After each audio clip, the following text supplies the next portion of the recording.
para uma consulta em Coimbra e poderão ter-se desorientado no caminho de regresso a casa. Na freguesia de Verride, à medida que os dias passam, a esperança vai perdendo força. Deus queira que não tenha acontecido nada, porque é triste para aqui, para a povoação e para todos. Costumo dizer que a esperança é sempre a última a morrer, né? Mas não sei, já são muitos dias, sem darem sinal.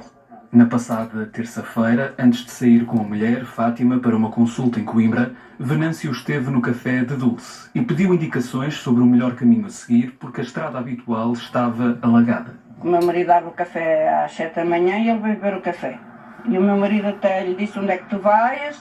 Com o tempo assim, está mal, podias desmarcar a consulta ou até chamar já a ambulância e ir na ambulância. E ele, mas como as ambulâncias também tem sido muito complicado estarem disponíveis para ir com alguém ao hospital, que não era uma urgência, era uma consulta de rotina,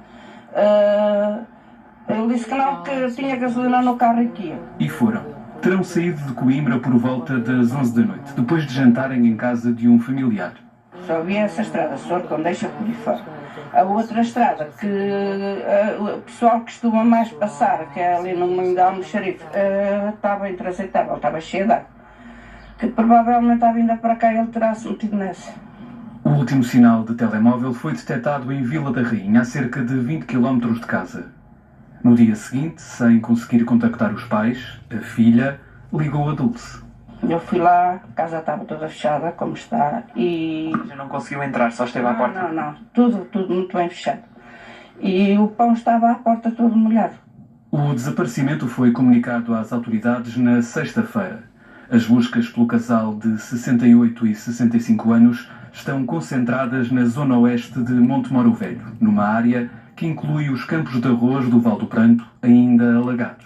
O tipo de pessoas que devem ter entrado no campo, dos campos de arroz. Porque as estradas aqui estão sempre junto aos campos de arroz ou de milho e podem ter entrado lá. E entrando no campo o carro fica Alagados, descontrolaram-se. Exatamente, o carro fica completamente tapado com água. Será necessário esperar que as águas do Mondego recuem para que as equipas possam alargar as buscas. Esta segunda-feira, a filha, que vive em Lisboa, esteve em Verride, mas não quis prestar declarações. Confirmou apenas à SIC as tentativas falhadas de contacto, o aviso às autoridades e os apelos nas redes sociais. Quase uma semana depois, a casa de Venâncio e Fátima permanece fechada. O velho está isolado há quase 3 semanas e a população continua dependente das lanchas da Marinha. Apesar das dificuldades, a população juntou-se e criou um sistema de voluntariado para alimentar os bombeiros e os militares que estão no terreno. Não têm sido dias fáceis para a população de Areira, isolada há quase 3 semanas. Os moradores da pequena freguesia conseguiram, ainda assim, tempo para se juntarem numa ação de voluntariado e alimentar dezenas de militares e bombeiros que trabalham no terreno. Formou-se um grupo no WhatsApp, onde fazem uma sondagem e nós vamos inscrevendo consoante as nossas disponibilidades. E daí começámos, mas o povo da Areira também é assim, quando algum precisa, está logo tudo pronto, aparece logo um monte de pessoas para ajudar. São cerca de 15 voluntários que diariamente conseguem tempo, além do emprego, para ajudar quem os está a apoiar. O pequeno almoço a partir das 8 da manhã, o almoço a partir das 13 e o jantar agora a partir das 20. 19h30, 20. É a única forma de nós conseguirmos retribuir. A ideia da lei também é assegurar o diagnóstico cada vez mais. Volta. Foi. O melhor tratamento educativo e terapêutico, se necessário. Quando chegar a Montemoro Velho, por entre estas águas que ainda cobrem a estrada. Todo o dispositivo que aqui tem estado montado ainda é imprescindível para garantir o mínimo de funcionamento, quer no transporte de pessoas para os trabalhos, quer na ajuda também de transporte de medicamentos e alimentação, quer para a população, quer para para o dispositivo que está aqui montado para garantir o mínimo de correto funcionamento da freguesia. A altura das águas continua a ser uma preocupação para esta população aqui em Ereira. Ainda há alguns armazéns que continuam alagados e vários campos agrícolas, mas ainda assim já começa a haver uma luz ao fundo do túnel. A principal rua que dá acesso a esta população já está fora d'água. É um cenário que aconteceu agora nas últimas horas e que já possibilita a estas pessoas que comecem finalmente a retomar as rotinas e a recuperar aquilo que se perdeu nesta tempestade. Ruben Viegas, Catarina Terroso, a SIC em Ereira, Montemoro Velho. E agora em direto contigo, Catarina Terroso. Muito boa noite, Catarina. Ainda há muitos acessos cortados aí em Montemoro Velho. É o caso dessa estrada onde te encontras? É a Nacional 347 que liga Montemoro Velho, ou quem vem possivelmente também da Figueira da Foz, em direção a Montemor, Açor e, por exemplo, Alfarelos, aqui regiões mais próximas às quais têm acessibilidade através desta estrada, que está ainda alagada. Não só esta estrada, mas também campos agrícolas, um parque de estacionamento e também o centro náutico com uma pista de treino de remo. Portanto, aqui ainda várias infraestruturas que continuam alagadas, mas para termos um termo de comparação, até porque esta água já começa a descer, estamos a ver estes sinais de trânsito agora nas imagens do Ruben Viegas.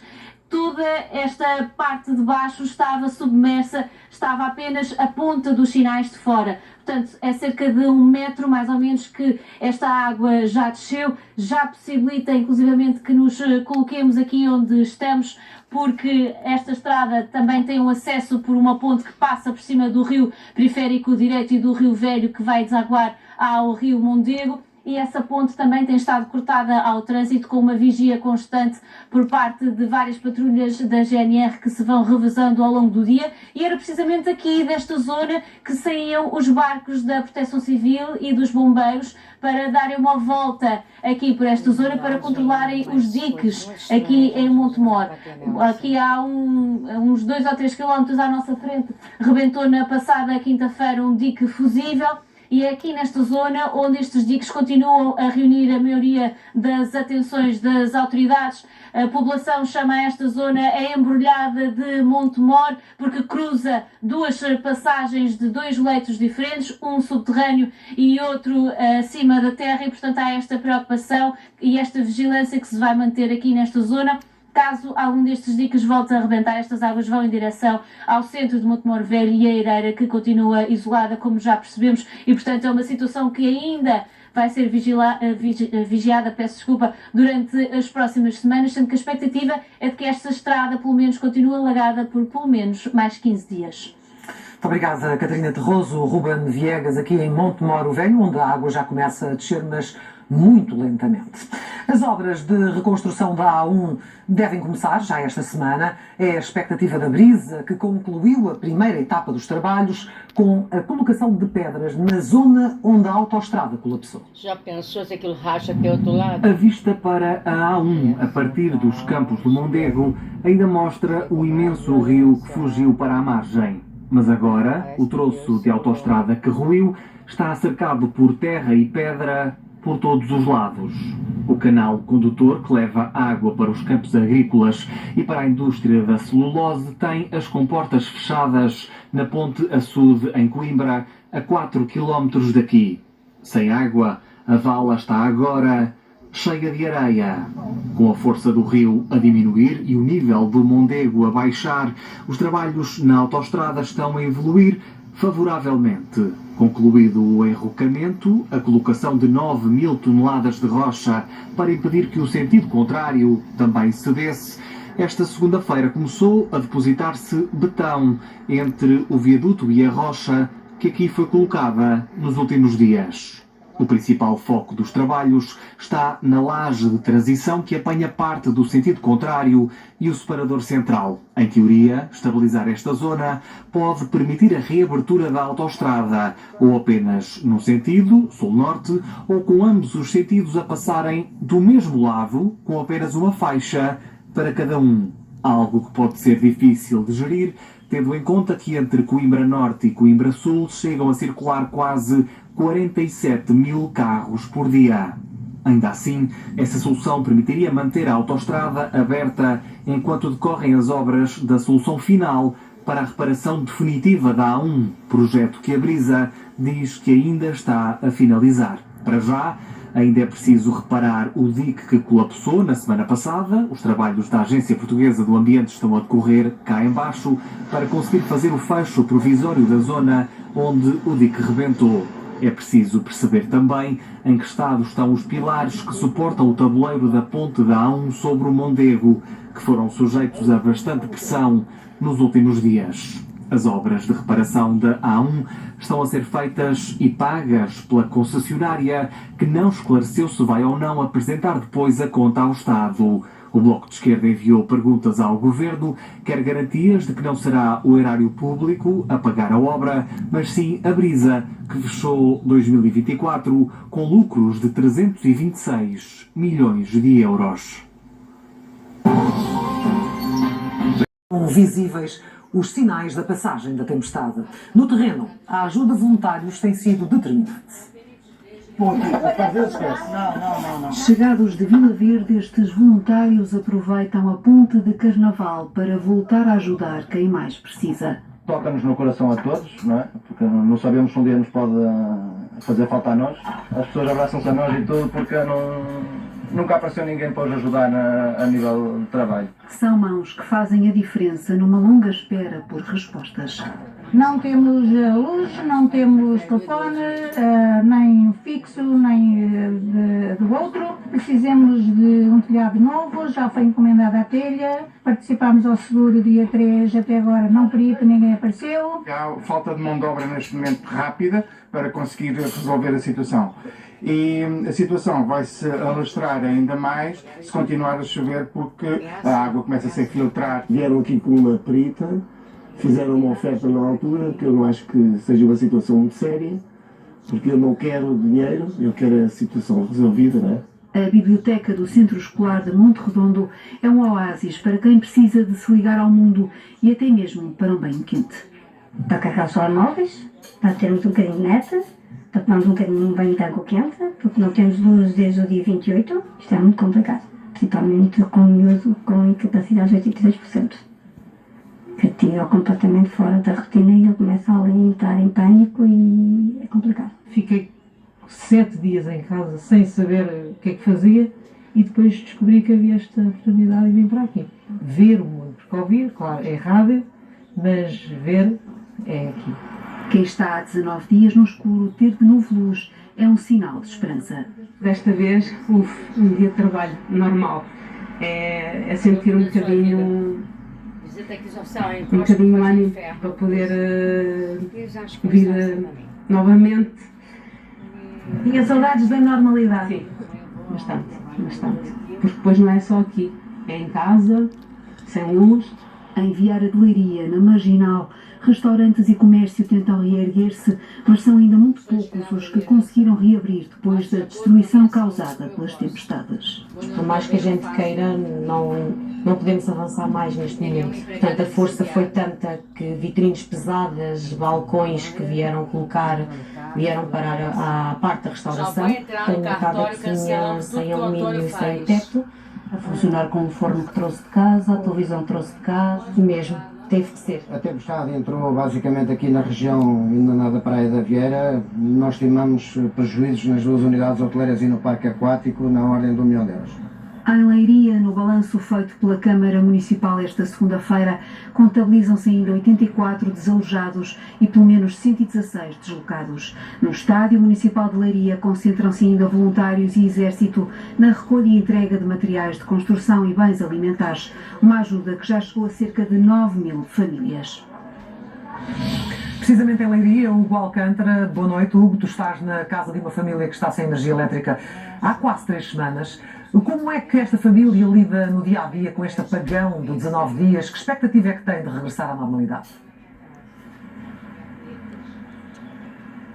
É o que vamos tentar perceber. Para já só nos podemos ver porque a nossa câmara é alimentada por uma bateria que, por sua vez, alimenta esta luz que nos ilumina. Depois existem velas, existem focos alimentados por pilhas. Isabel Simões, como é que se suporta este apagão de 19 dias? Vai-se suportando. Muito exausta, depois desta escuridão toda durante 9 dias, chegamos à noite, sentimos tristes, não é?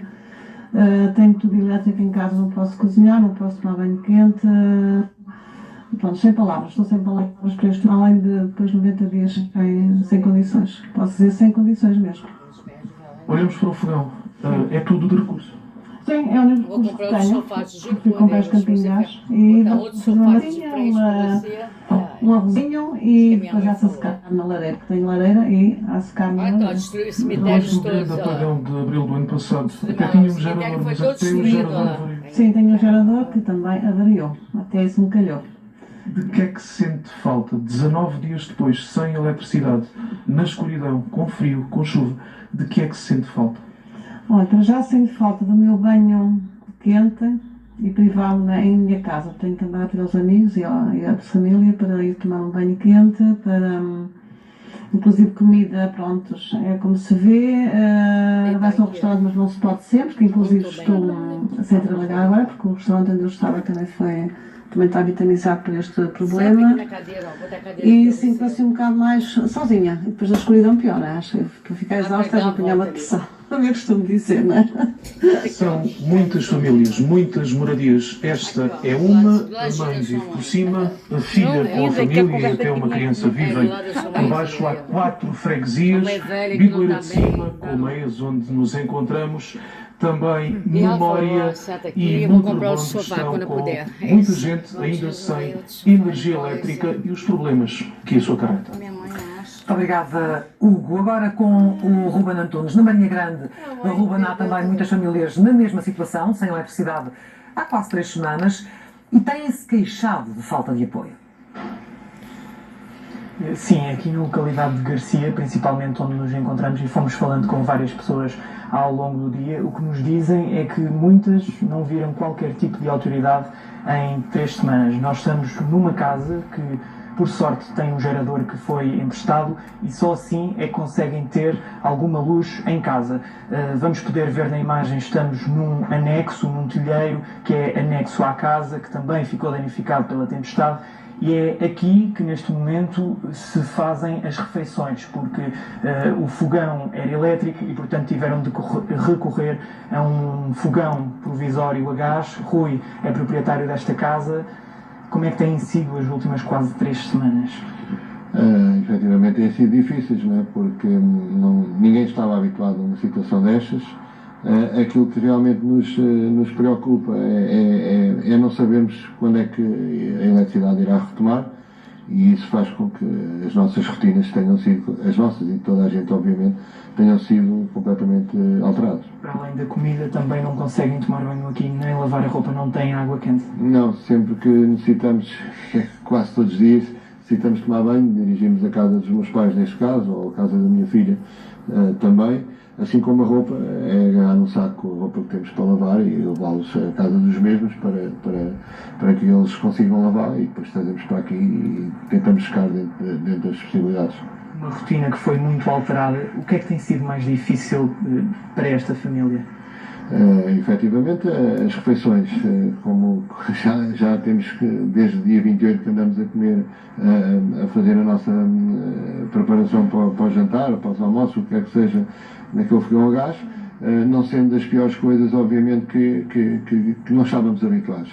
De resto, acima de tudo, é a falta de eletricidade e de comunicação, não é? Porque não temos comunicação de qualquer espécie. E isso nos dias de hoje torna-se muito difícil para toda a gente, obviamente. Muito obrigado e esperemos que a situação se resolva em breve. Este é um dos testemunhos dos muitos que fomos encontrando aqui em Garcia. A pior coisa para eles é ficar sem comunicação, sem telefone, sem internet. Aqui foram passando algumas autoridades, mas de facto esta é uma nova realidade que as pessoas se começam a habituar, ainda assim é uma realidade muito complicada. Sem luz. E ainda sem saber, na verdade, quando é que essa energia estará de regresso. Obrigada, Ruben, na Marinha Grande. Em Santarém há mais de uma semana que todas as pessoas foram retiradas da aldeia de Caneiras devido à subida das águas do Tejo. Esta manhã começaram a regressar, mas apenas para verem os estragos que a água deixou nas suas casas. Olha, esperamos que melhores dias virão. Não é? Estamos numa zona ribeirinha, sabemos que isto pode acontecer, mas é muito duro, porque a cheia veio muito de repente e fez estragos muito avultados. Estragos que Vera pôde ir ver esta manhã pela primeira vez no regresso à aldeia de Caneiras. Há mais de uma semana que a Câmara de Santarém retirou todas as pessoas da aldeia Avieira do Tejo, uma das zonas consideradas críticas no risco de cheia. Fiquei com 10 hectares de milho debaixo d'água. Aí é que é um grande prejuízo. Já fez as contas? Sim, 50 mil euros. O fim da chuva permitiu ter uma perspectiva do campo, porque as estradas continuam alagadas e até os terrenos se estabilizarem ainda vai demorar, assim como a expectativa de ver apoios. Demora tempo e vamos ver se recebemos.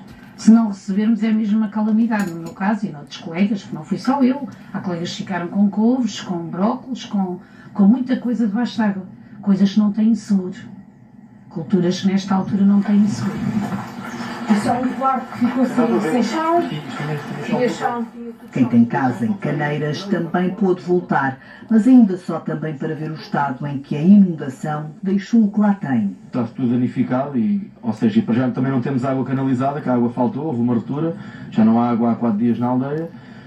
E agora estamos à espera que chegue a água para nós conseguirmos começar a limpar as casas. Mas o que vai demorar algum tempo, pronto, e as pessoas optam por sair ainda e voltar só quando tiverem condições de limpeza. Ao fim do dia, deixam de novo a aldeia que pelas cheias se viu a ficar sem gente e que continua no radar de risco do concelho de Santarém. Menos 3 pessoas já foram retiradas de casa devido ao perigo de derrocada. A repórter da SIC, Ana Alvarinho, assistiu esta tarde aos trabalhos de consolidação da encosta. Este castelo que está em risco de ruir, uma vez que esta encosta estaria bastante pesada. Estão a ser retiradas algumas árvores para aliviar o maior peso possível. Foi criada uma equipa de geólogos para monitorizar as cedências do terreno. Está também em curso um sistema de drenagem e estão a ser avaliadas as falhas das muralhas, as fissuras das muralhas, uma vez que são essas mesmo muralhas que estão em risco de ruir.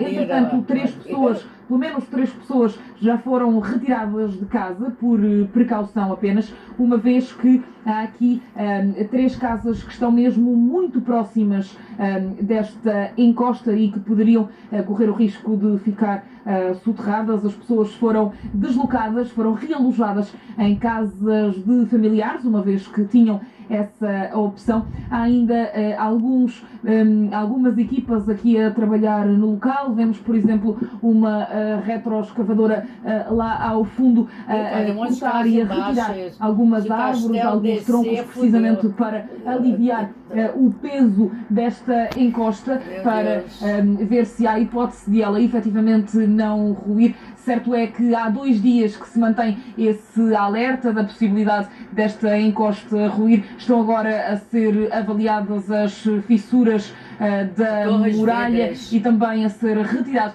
todo o peso desta encosta. No concelho de Mafra ainda são visíveis os efeitos do mau tempo. Um casal de idosos teve de ser realojado após um deslizamento de terras. Há também 7 famílias que estão deslocadas e uma estrada nacional que continua cortada. O presidente da Câmara já pediu ao Governo que decrete o estado de calamidade no concelho. Nos primeiros dias de fevereiro, o muro que separa as 2 casas começou a ceder. Dissemos ao rapaz que está aqui a viver, olha que os muros todos caíram, e eu, coitado, não vai, não cai. Olha, comecemos a ver, começou a cair, eu veio mais a mulher a almoçar na minha casa, com medo já que caísse enquanto eu lá estivesse. A terra e a lama obrigaram um casal de idosos com 70 anos a deixar a casa na freguesia de Santo Isidoro e a pedir ajuda à Câmara Municipal de Mafra. Mas o susto chegou às casas vizinhas. A minha aflição era que eu tenho aqui um porco, tenho os meus animais e já depois não podia passar para cima. Mas pronto, graças a Deus vieram cá e tiraram a despejar, a adega estava cheia de água, porque a terra tapou tudo. Foi o que eu queria, o meu medo era que a minha casa caísse abaixo. A Câmara Municipal de Lisboa e a Proteção Civil, máquina giratória para retirar material. Seguramente terão sido mais de 80 viagens para retirar esta lama, até porque a rua, como vocês veem, é uma rua de casas muito antigas, que não pode suportar muito peso no transporte. Mas saiu muito material e ainda hoje é possível ver que ainda existe muita lama para retirar. A autarquia já começou a fazer contas ao prejuízo e pediu ao governo que inclua a Mafra na lista de concelhos abrangidos pela situação de calamidade. A dimensão dos prejuízos é de tal forma que o município de Mafra, por si só, não tem recursos suficientes. Portanto, nós estamos a falar de cerca de 8 milhões de euros. Isto é um impacto brutal no orçamento municipal e, portanto, certamente o Governo, a nível nacional, tem também um conjunto de respostas e de necessidades para corresponder, mas eu creio que Mafra estará nesse leque de municípios abrangidos por esse estado de calamidade. Há ainda muitas estradas cortadas no concelho. Ao quilómetro 48 da Nacional número 9, os desníveis e buracos no asfalto são as marcas visíveis do temporal. A zona continua cortada e vai ser preciso algum tempo para resolver todos os problemas. Agora a verificação de facto. Verificamos. Marcelo, meteorologista. O sol deve aparecer aí por volta das 2 e não é que o sol apareceu às 2. Um dia, uma noite, ela, primeiro, foi muito terça, segundo, comunica com praticamente ninguém. Se ainda não tinha ficado claro, agora, noutra língua.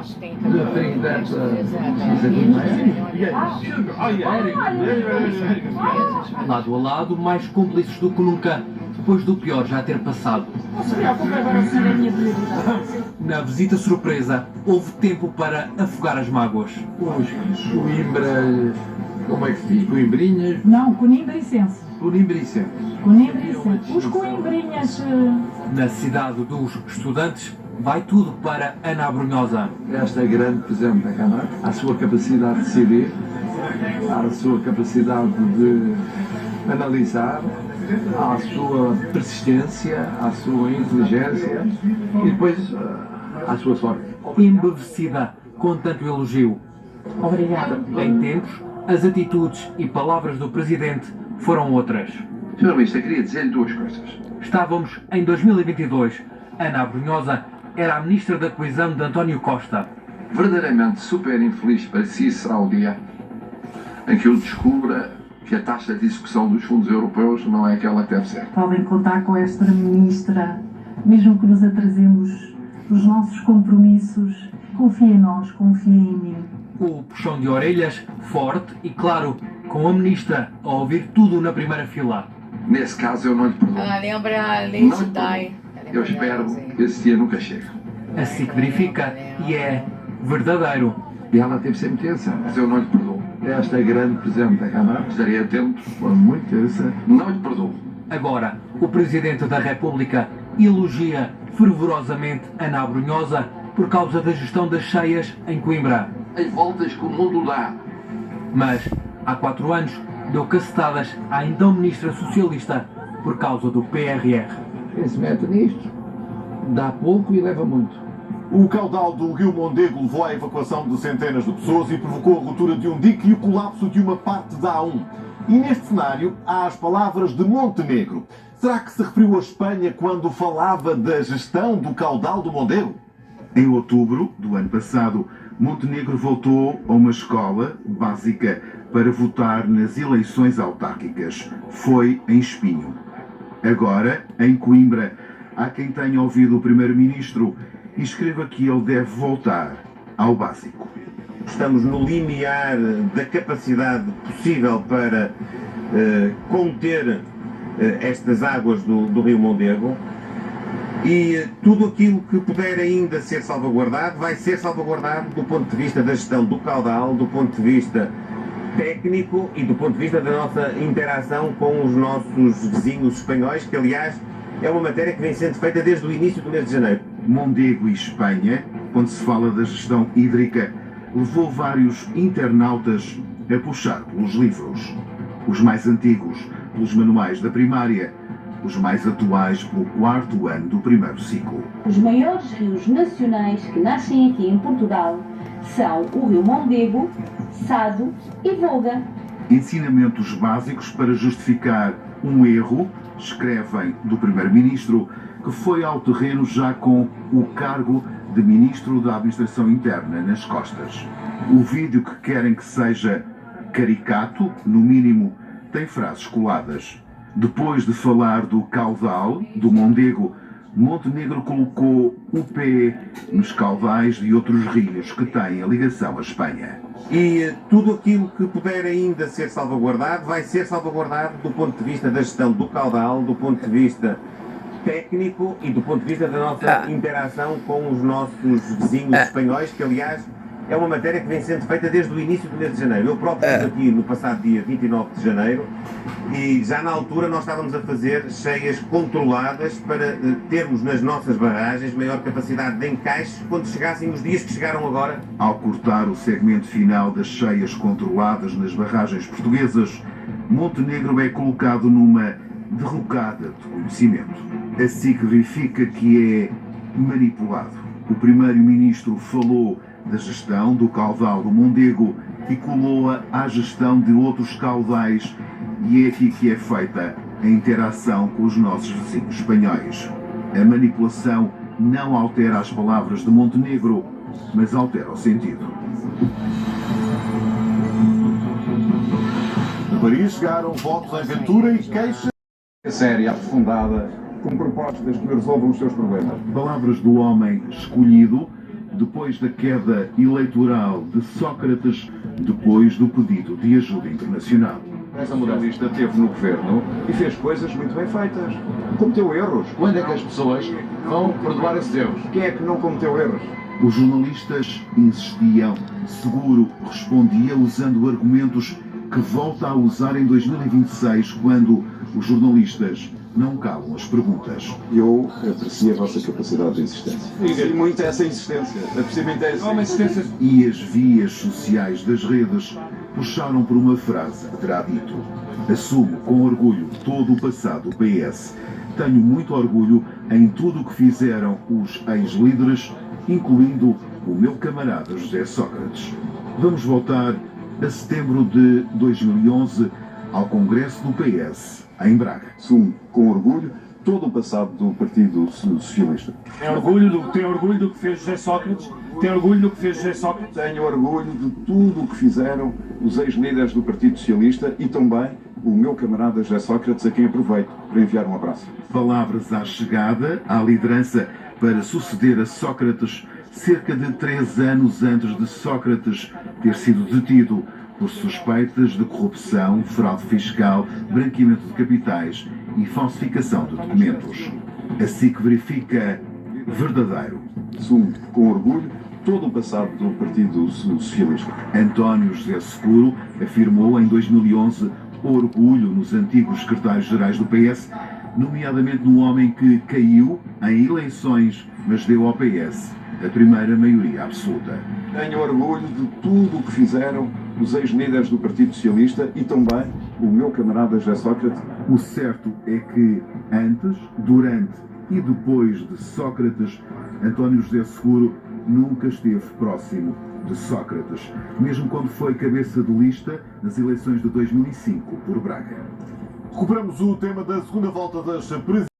Os azuis e brancos decoraram o balneário visitante com primeiras páginas de jornais com os feitos das suas conquistas. Estas imagens foram divulgadas pelo Sporting na noite de jogo no Dragão. Um empate no relevado, mas um forte ataque no balneário dos visitantes, argumentaram os Leões. Um balneário decorado com primeiras páginas de jornais que retratam vitórias e conquistas do Futebol Clube do Porto. A equipa do Sporting teria sido surpreendida com esta recepção. A direção do Porto nega a provocação. E a verdade não está no meio-campo, está na defesa do Porto. Llega el equipo visitante y ya está viendo, ya está intimidándose. Este vídeo foi publicado por um influencer que corre o mundo a revelar locais a visitar. Foi publicado no YouTube a 11 de novembro de 2025 e as paredes do mesmo balneário usado pelo Sporting há uma semana já tinham as imagens da polémica. Relatos de jogadores e elementos de outras equipas que passaram pelo Dragão nas últimas semanas também confirmam que a decoração não é recente. O jornal A Bola cita a fonte portista que garante que as imagens já se encontram no balneário visitante do Dragão desde setembro de 2025. E desde esta data, o Sporting só entrou no Dragão a 9 de fevereiro. A SIC verifica, é falso, que estas primeiras páginas de jornais foram colocadas de propósito para provocar o Sporting no jogo do Dragão a 9 de fevereiro. Estão nas paredes do balneário dos visitantes há vários meses. Aqui está uma notícia que, a ser verdade, pode levar muita gente à falência. Estar e informar. Com as festas de Carnaval a decorrer, pedem atenção ao vírus Nipah, porque supostamente a Organização Mundial de Saúde alertou para o risco global de propagação. No final de janeiro, a OMS disse que o risco de propagação para lá da Índia é baixo porque não há qualquer caso fora do país. Não emitiu qualquer alerta. Mas afinal, o que é o vírus Nipah? O infecciologista André Silva Pinto explica. Que é uma doença que normalmente existe nos animais e que de vez em quando faz uma transmissão para os humanos. É um vírus que nós sabemos que existe nos morcegos. São morcegos que existem só no Sudeste Asiático. E quando chega ao homem, ataca sobretudo os sistemas nervoso central e respiratório. A taxa de mortalidade depende sempre do acesso a cuidados de saúde, que vai entre os 40% e os 70%. Apesar de ser um vírus que está a crescer, tanto a OMS como o Centro Europeu de Prevenção e Controlo das Doenças consideram que há um baixo risco de transmissão para a Europa deste vírus. No caso do Nipah, nós consideramos que o risco é baixo de haver casos em Portugal. Assim que verifica, e é falso. Não fica alarmado. Esta publicação não é verdadeira. A OMS não alertou para o risco global de propagação do vírus Nipah. O organismo diz que o risco é baixo e não há casos fora da Índia. Por todo o mundo há nunca são lentas no desporto. Garantias do ex-chefe do Estado-Maior da Armada que almejou chefiar o país, mas não conseguiu. Esta tempestade é o equivalente a uma ação militar por a sua destruição. As Forças Armadas têm que cumprir formalismos, porque a lei obriga que esses formalismos sejam cumpridos. Mas até onde vai o poder das autoridades em situação de emergência? A Lei de Bases da Proteção Civil diz que todos os cidadãos estão obrigados a prestar às autoridades de proteção civil a colaboração pessoal que lhes for requerida, respeitando as ordens e orientações que lhes forem dirigidas. O desrespeito ou recusa pode configurar um crime de desobediência. Pode ir de pena de prisão até 1 ano ou multa até 120 dias, ou na pior das hipóteses, a pena pode ir até aos 2 anos e a multa até 240 dias. Assim que verifica e é verdadeiro, as autoridades podem obrigar as pessoas a sair de casa em situações de emergência. Isso está previsto na lei. O sentido da água coloca em perigo localidades que vivem nos leitos de cheias e a gestão das barragens é fundamental para evitar danos maiores. A barragem de Girabolhos, que esteve para ser construída e não foi por decisão do governo de António Costa, poderia ter impedido o rebentamento do dique em Coimbra. Coimbra viveu momentos de aflição. As piores previsões da cheia centenária não aconteceram, mas o rebentamento deste dique, no Mondego, veio trazer à tona preocupações antigas. O governo deu luz verde para a construção da barragem de Girabolhos. Aqueles que fizeram parte da geringonça pedir desculpa aos portugueses por terem chumbado a barragem de Girabolhos, que tinha impedido a tragédia que hoje estamos a viver, nomeadamente as cheias que estamos a viver. Um projeto que se arrasta há mais de 20 anos e que está em banho-maria. Lançado pelo governo de José Sócrates em 2007, nunca saiu do papel. A construção foi adjudicada à Endesa, mas acabou por ser cancelada em 2016, com António Costa. Fazendo exatamente o oposto do que é fazer uma barragem, mas com isso e apenas com métodos de engenharia natural conseguirmos ter um rio mais regularizado. O projeto da barragem de Girabolhos abrange territórios dos concelhos de Ceia e Fornos de Algodres, na Guarda, e de Nelas e Mangualde, em Viseu. A grande infraestrutura não é consensual. Prioridade para os territórios, temos outras necessidades de investimento público. Mas será que impedia o colapso do dique? Girabolhos não consegue impedir que haja inundações a jusante de Coimbra. A única coisa que pode fazer é haver menos inundações em cada 10 anos ou em cada 20 anos. Numa situação normal, Girabolhos é importante para ajudar a atenuar. Numa situação como esta, pouco iria acrescentar, porque neste momento chove, há imenso tempo chove, e bem, as precipitações são elevadíssimas. A SIC verifica, e é falso. Agora, ressuscitada por este governo, a barragem de Girabolhos poderia ajudar no controle de inundações, mas não impediria por si só o rebentamento do dique, porque tem chovido sem parar há semanas. Posta na residência do presidente americano ou frios? Ainda não tinha chegado à Casa Branca em 2015 e Trump já fazia campanha por uma relação intercontinental. I think I'd get along very well with Vladimir Putin. I just think so. Trump conseguiu terminar a viagem na Casa Branca. A influência russa nas presidenciais de 2015 dominaram as teorias e as opiniões fizeram avaliações contraditórias. E esta fotografia mostra como a admiração não é feita às escondidas. E este encontro, no Alasca, em agosto do ano passado, foi filmado e fotografado e a imagem está na página oficial da Casa Branca. E, entretanto, escrevem que esta imagem mostra uma moldura de branco imaculado que está pendurada em Washington, na Casa Branca, numa posição de destaque a caminho da ala oeste, que é onde está o gabinete do presidente. E esta imagem da imagem é real. E é mais real ainda que está no caminho para a sala oval de Trump, na chamada Palm Room, recentemente remodelada. Uma fotografia de um fotógrafo profissional colocada à venda pela agência Getty em janeiro. E é visível a fotografia de Trump e Putin lado a lado no Alasca. Assim que verifica verdadeiro. Uma fotografia de Trump e Putin está exposta numa parede da Casa Branca. Outra imagem, esta está a correr mundo. Mostra Barack Obama e George Clooney sozinhos num barco com uma menina de 9 anos. Verificamos se é verdade. Os protagonistas desta imagem dispensam apresentações. Obama e Clooney num barco supostamente com uma menina de 9 anos. Nas ondas da internet asseguram que a fotografia não teve mão da inteligência artificial. A imagem foi captada durante umas férias entre os Obama e os Clooney em 2019. Foram passear pelo mágico Lago Como, em Itália, e foram acompanhados. Barack e George estavam no barco com as mulheres, mas também com as filhas dos Obama e com outras pessoas.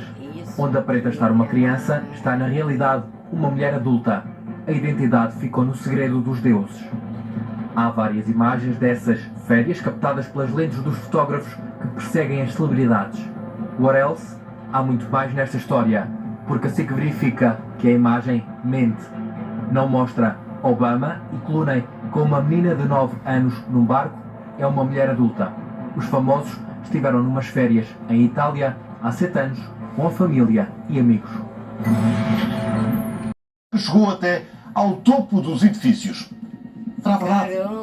Este vídeo acelerado quer mostrar o poder das alterações climáticas, um sinal da força e do alcance que as baixas temperaturas podem ter. Prédios de 5 andares completamente engolidos pela neve. Só ficam à vista os telhados e as chaminés. Escrevem que tudo aconteceu numa das cidades russas devido ao nevão.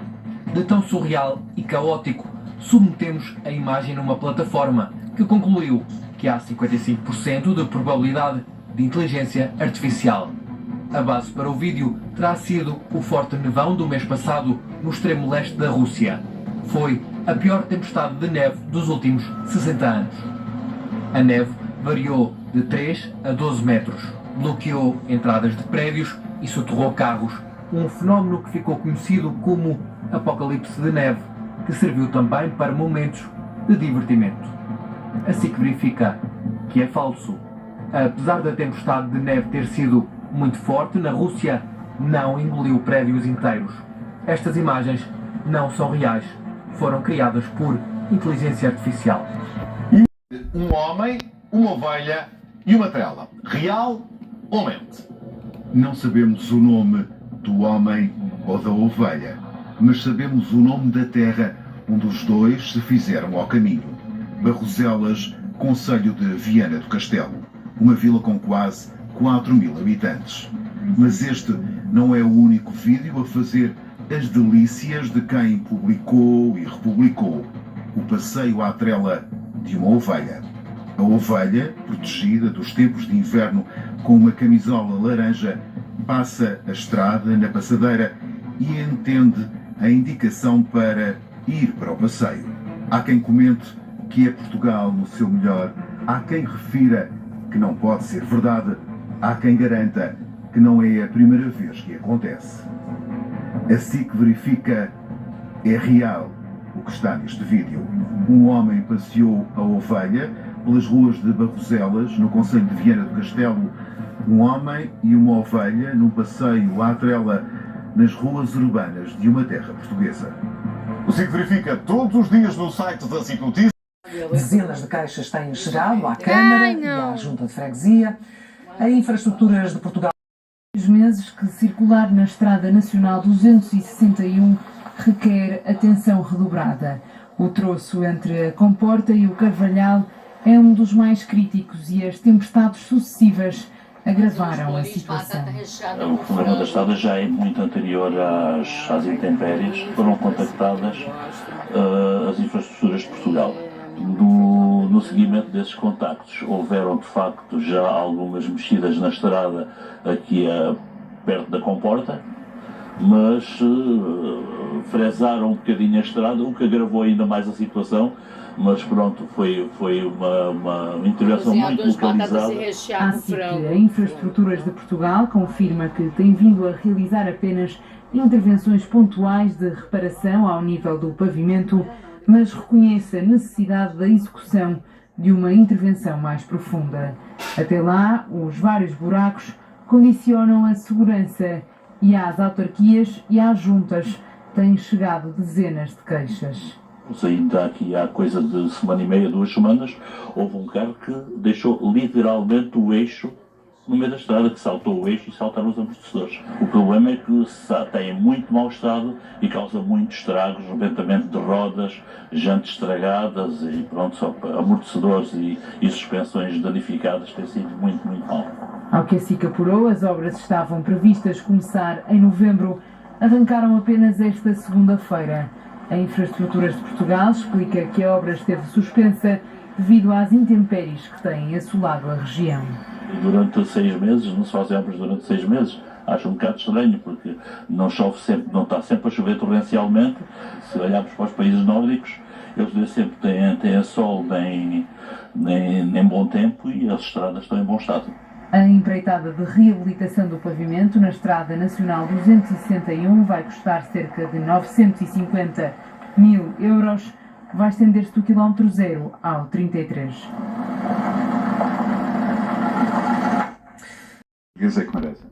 Também é para isto que António José Seguro, presidente eleito, regressa às zonas afetadas pelas cheias.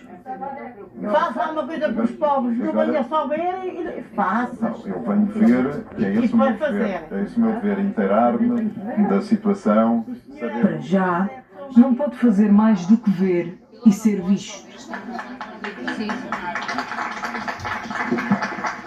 Eleito com mais de 3.500.000 votos, venceu nas 20 freguesias onde as eleições apenas se realizaram este domingo por causa do mau tempo. Em solo ricos, a água depois demora exatamente mais. Celeiro dos Duques de Aveiro, em Montemoro Velho, é o primeiro ponto de paragem de um périplo com 5 destinos na agenda. A prestação que se vê, eu digo que é uma coisa que não pode acontecer, é tudo que eu tenho reclamado. Tem que ter manutenção, o que não pode ter é que tem Me disseram que inclusivamente há árvores que cresceram lá. Árvores enormíssimas.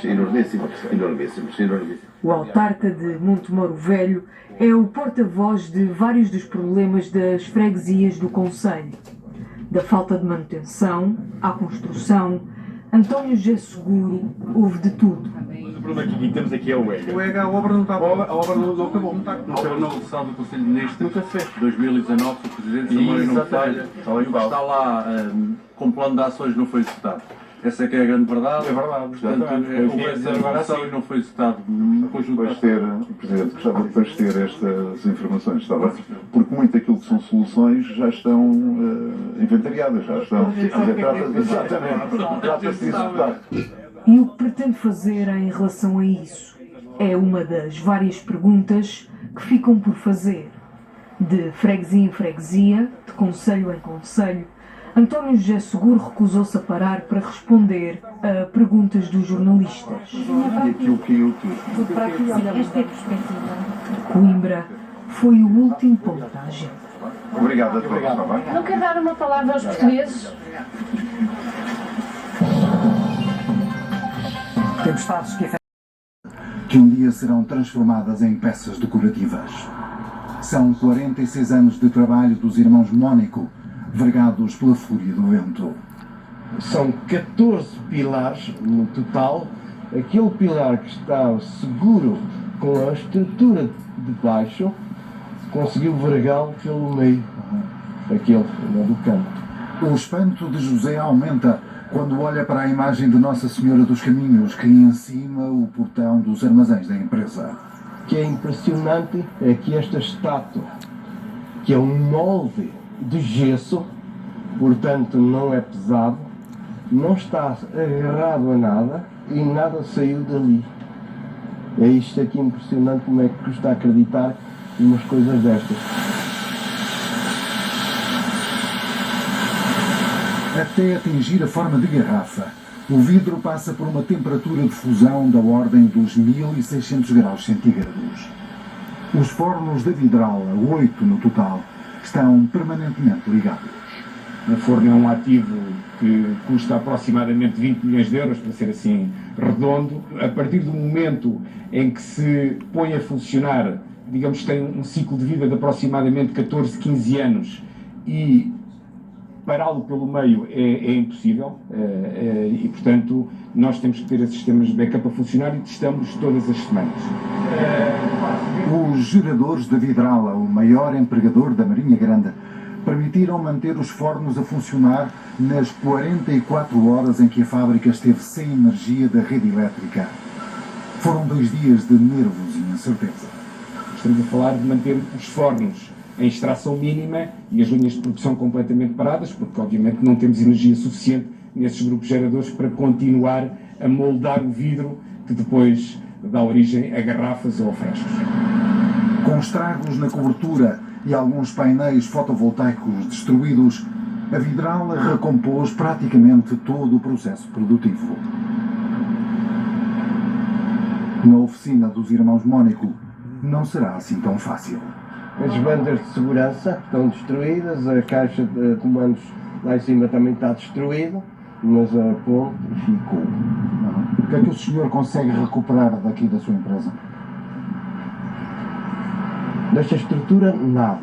A ponte recupera-se. E há imensas pedras tão partidas que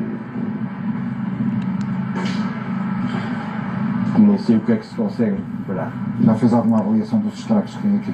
Não consigo. Fosse a oficina dos Mónico fornecedora da vidrala e talvez beneficiasse do apoio da multinacional sediada na Marinha Grande. Dependente de uma série de pequenas e médias empresas da região que lhe fornecem areia, moldes e outras matérias-primas, a vidreira tem feito o possível para manter a cadeia de produção ativa. A maioria dos moldes que nós utilizamos aqui nas nossas máquinas de produção são moldes made in Marinha Grande. Posso dar o exemplo de 2 empresas que foram severamente atingidas e nos últimos 2, 3 dias conseguimos mobilizar geradores para ajudar essas pequenas, médias empresas a voltar a trabalhar, também para nós, não é? E para a nossa concorrência. Em tempo de crise, a união de esforços é fundamental para reerguer o tecido económico que a tempestade implacável destruiu. Carlos Rico, Vítor Caldas e Francisco Carvalho, SIC.